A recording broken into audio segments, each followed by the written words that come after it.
The morning air was cold and still, the kind of silence that made every sound feel louder than it should.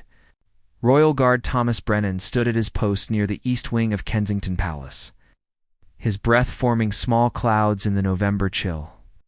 He had been guarding these halls for 7 years. 7 years of routine. 7 years of knowing every stone, every shadow, every face that belonged. But this morning, something was different. At exactly 6:43, as the first light touched the palace windows, Thomas noticed a small brown package sitting on the stone steps. It was placed directly in front of the corridor that led to Prince William's private office. No courier markings, no royal seal, just plain brown paper tied with string. Sitting there like it had appeared out of nowhere, Thomas's heart began to beat faster. His training kicked in immediately. In a place like this, nothing goes unnoticed, and nothing unexplained is ever harmless. He pressed the radio button on his collar. His voice was steady, but urgent. "Control? This is Brennan. East Wing, Corridor 3. Unidentified package near the prince's office. Repeat, unidentified package." The radio crackled. "Copy that, Brennan. Do not approach. Secure the area. Team is on the way." Within 90 seconds, the corridor was sealed. Guards appeared from every direction, their faces tight with focus. The palace, which had been waking gently into the day, suddenly shifted into something else. Protocol, precision, fear hidden behind discipline. If you're enjoying this story, make sure to subscribe and hit the bell icon so you never miss another incredible true story like this one. Thomas stood 15 feet from the package, his eyes locked on it. It wasn't large, maybe the size of a shoebox, but size didn't matter, not here. Not when it came to the safety of the royal family. Senior Officer Margaret Cole arrived, her boots echoing sharply on the marble floor. She was calm, but her eyes moved quickly, taking in every detail. "Who saw it first?" she asked. "I did, ma'am," Thomas said. "It wasn't here during my last check at 6:15, so it appeared in less than 30 minutes. "Yes, ma'am." Margaret's jaw tightened. She turned to the other guards. "Sweep the perimeter. Check every entrance. I want camera footage from the last 2 hours on my screen in 5 minutes." The palace was no longer just a home. It was a fortress on high alert. Inside the package, something shifted. It was barely noticeable. A small sound like paper crinkling, but in the thick silence of the corridor, it sounded like a gunshot. Every guard froze. Margaret's hand went to her radio. Her voice was lower now, more controlled. "Bomb disposal. We need them here now." Thomas felt his pulse hammering in his ears. His mind raced through possibilities. A threat, a prank, a mistake. But none of those thoughts made the fear go away, because deep down, he knew. When something like this happens in a place like this, it's never nothing. And somewhere inside the palace, Prince William was beginning his morning, unaware that just outside his office, a mystery was unfolding that could change everything. The bomb disposal unit arrived in less than 12 minutes. They moved with the kind of calm that only comes from facing danger every single day. 2 specialists in heavy protective gear stepped into the corridor, their equipment casting long shadows under the pale morning light. The palace had gone silent. Not the peaceful kind of silence. The kind that presses on your chest and makes you forget to breathe. Thomas watched from behind the security line as the specialists approached the package. One of them knelt down slowly, a handheld scanner in his gloved hand. The device beeped softly as it passed over the brown paper. Everyone waited. Margaret stood beside Thomas, her arms crossed, her face unreadable, but he could see the tension in her shoulders. This wasn't her first crisis, but it never got easier. "Scanner's clean," the specialist said through his headset. "No explosive signatures. No chemical traces." A wave of relief washed through the corridor. But it was brief, because the next question was just as dangerous. If it wasn't a bomb, then what was it? The second specialist used a small blade to carefully cut the string. The brown paper fell away in pieces. Inside was a plain cardboard box. No labels, no writing, just a box, He lifted the lid. For a moment no one spoke. Then the specialist's voice came through, quieter than before. "You need to see this." Margaret stepped forward, and Thomas followed, his curiosity overriding his caution. Inside the box, nestled in white tissue paper, was a single photograph. It was old, faded at the edges, but the image was clear. It showed a young woman standing in front of Kensington Palace. She was smiling, her hand raised in a small wave. The photo looked like it had been taken decades ago. The clothing, the colors, the grain of the film, all of it pointed to the past.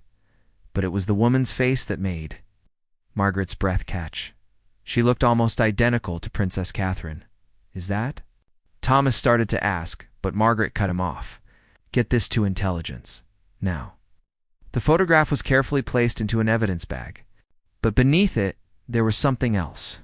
A small, folded piece of paper. The specialist lifted it with tweezers and unfolded it slowly. It was a handwritten note. The ink was blue, the handwriting shaky, as if written by someone very old or very unwell. Margaret read it aloud, her voice barely above a whisper. She never got to say goodbye. "But she wants him to know the truth. Before it's too late." The words hung in the air like smoke. Thomas felt a chill run down his spine. "Who is she?" he asked. Margaret didn't answer. She was staring at the photograph again, her mind clearly racing. "Ma'am?" Thomas pressed. She finally looked at him. For the first time since he'd known her, he saw something in her eyes that scared him. Uncertainty. "I don't know," she said quietly. "But whoever left this knows something. Something about the family. Something personal." The corridor felt colder now. The mystery had shifted. It wasn't just about a package anymore. It was about secrets. About the past reaching into the present. About someone, somewhere watching. And they had a message. Within the hour, the photograph and the note were in the hands of royal intelligence. A small, windowless room deep inside the palace became the center of an investigation that no one outside those walls would ever hear about. Margaret sat at a long table across from two intelligence officers. Thomas had been asked to stay, to give his account again, to help piece together the timeline. The photograph lay between them, protected in clear plastic, but still haunting. "We've run facial recognition," the first officer said. His name was David Coltrane, and he spoke with the kind of precision that made every word sound important. "The woman in the photo is not Princess Catherine. But the resemblance is striking. Uncanny, even." "Then who is she?" Margaret asked. David hesitated. He glanced at his colleague, a woman named Dr. Ellison, who specialized in historical research and royal archives. She leaned forward, her hands folded. "We believe," Dr. Ellison said carefully, "that this woman may be connected to the Spencer family." Diana sighed. The room went still.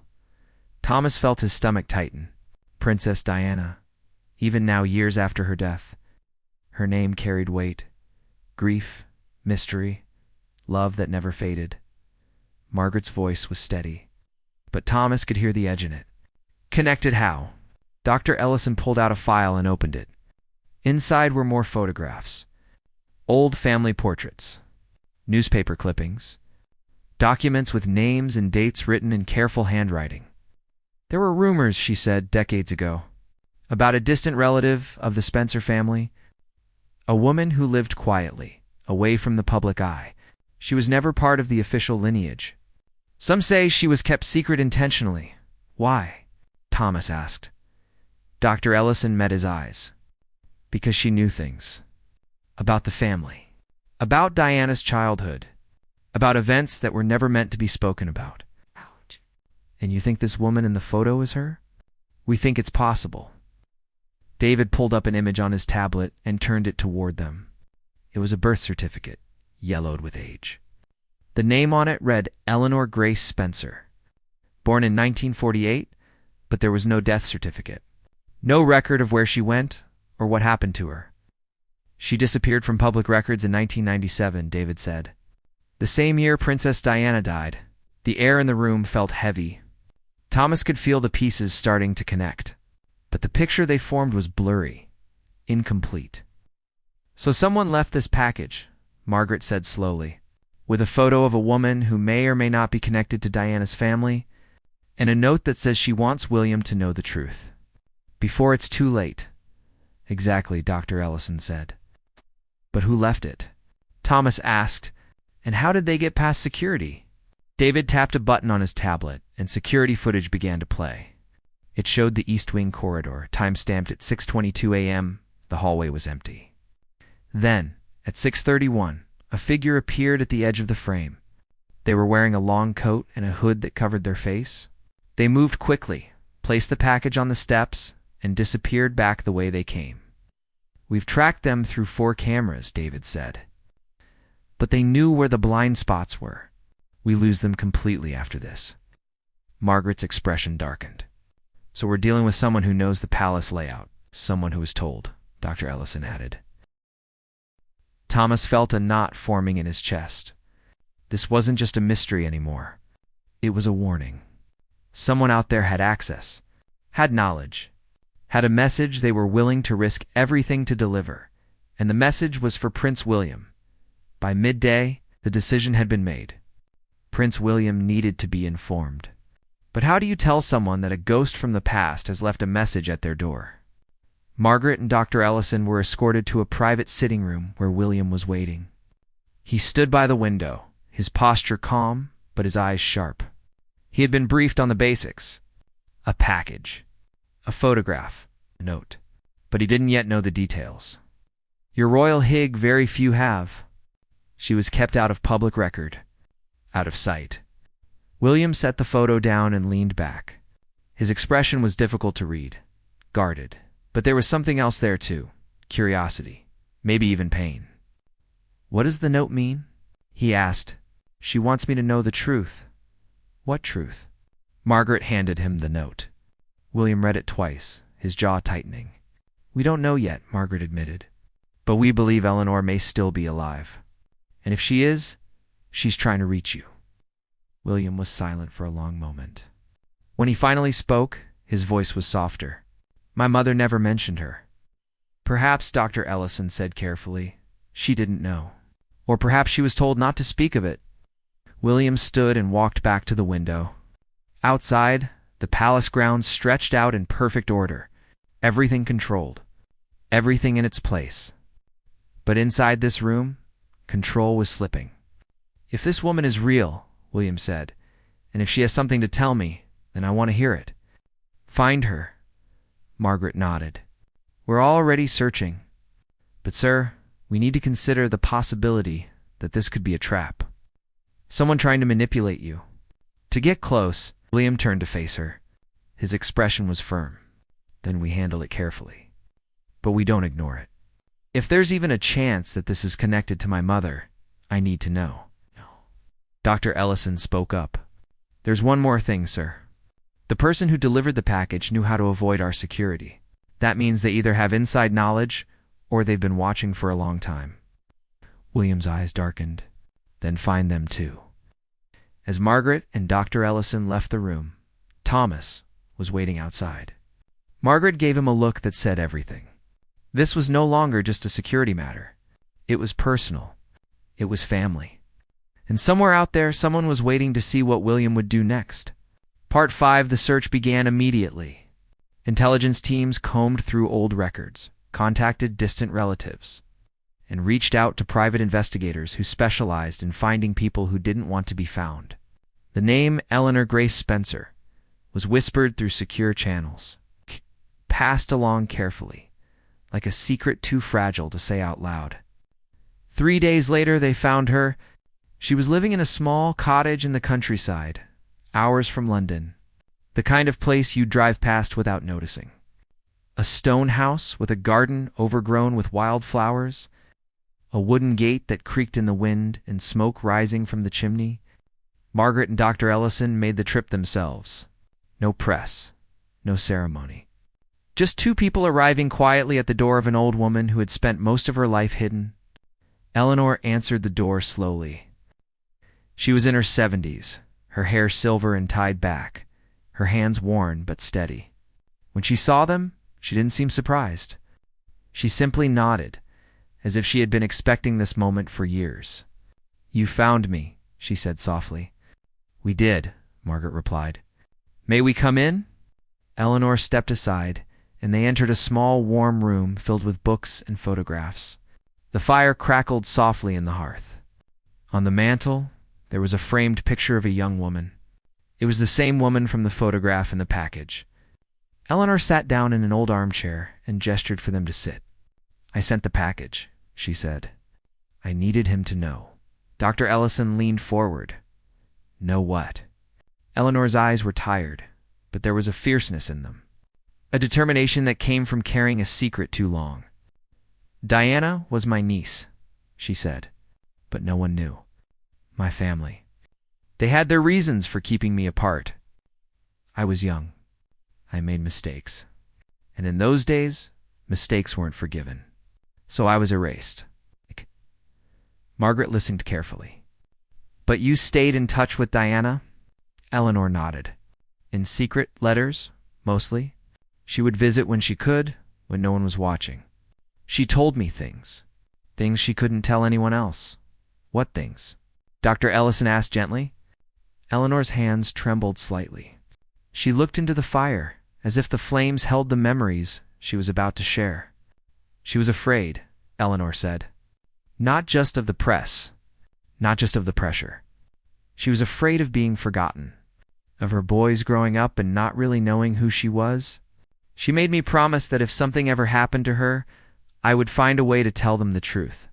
The truth about what? Margaret asked. Eleanor stood slowly and walked to a small wooden box on the shelf. She opened it and pulled out a stack of letters, tied with ribbon. The paper was old, the ink faded, but the handwriting was unmistakable. These are letters Diana wrote to me, Eleanor said. Letters about her fears, her hopes, her love for William and Harry, things she never got to say before she died. She held the letters out toward Margaret. She wanted them to have these, to know that she fought for them, that she loved them more than anything. But after the accident, I was too afraid. I didn't know if I'd be believed. I didn't know if they'd even want to hear from someone like me.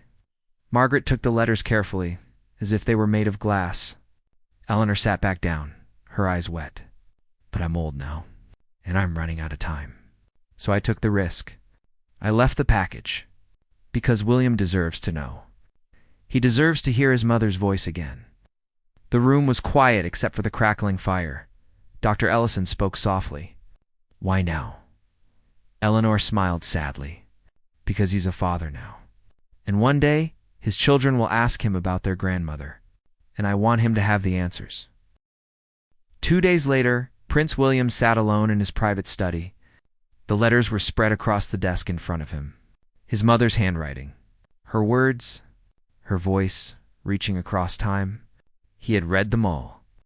Some twice. Some 3 times. In one letter, Diana wrote about the day William was born. How she held him and promised to protect him from the world.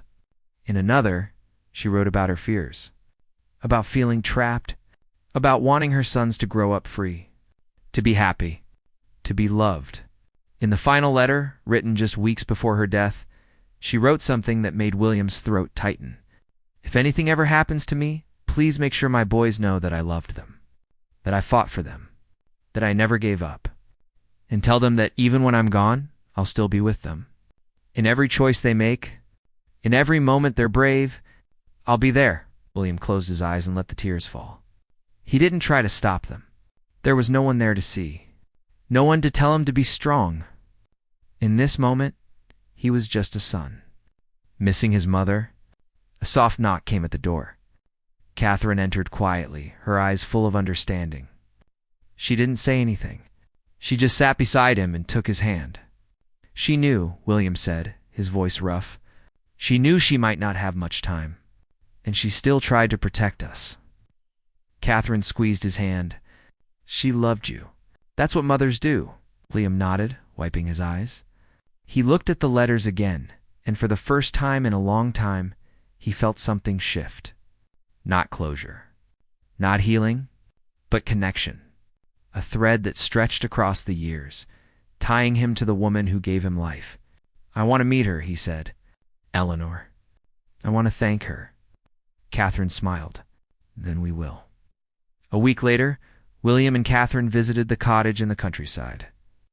Eleanor stood at the gate, her hands folded, her eyes bright with tears. When William stepped forward, she curtsied awkwardly, but he gently stopped her. "No," he said softly. "Your family." And then he hugged her. A long, quiet embrace that said everything words couldn't. Inside the cottage, they talked for hours. About Diana, about the past, about love and loss, and the things that never really leave us. Eleanor showed them more photographs, more memories. And for the first time in years, she didn't feel invisible. When they finally left, William turned back at the gate. "Thank you," he said, "for keeping her alive, for remembering."